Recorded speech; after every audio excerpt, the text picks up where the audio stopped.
Assalomu alaykum aziz muxlislarim, yaxshimisizlar? Kecha ozgina oilaviy xotinim bilan Mansanga borib, ozgina xunuk ishlab ketdi, ozgina urushib qoldik. Shunga xotinim shu Namanganda tug'ilib o'sganligi uchun shu namanganlik deb xotinimni ozgina so'kib yuboribman. Ba'zi bir o'sha namanganlik aka-ukalarimiz, oshnalarimiz xafa bo'lishibdi, noto'g'ri xayolga borishibdi, lekin noto'g'ri xayolga bormanglar sizlar. Men hech qachon birorta bir viloyatni ajratgan odam emasman, chunki biz san'atkormiz.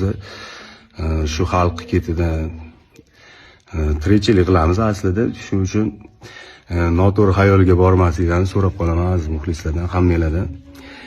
Namanganda juda ham oshna og'aynilarim men juda ham ko'p. Qaynatamni ham juda hurmat qilganim uchun shu Namangandan uylanganman o'zi asli. Sizlarni juda yaxshi ko'raman. Sizlarni hurmat qilaman. Yurakdasizlar namanganliklar. Hech qachon unaqa noto'g'ri xayolga bormanglar men haqimda. Men sizlarni bir umr xizmat qilaman.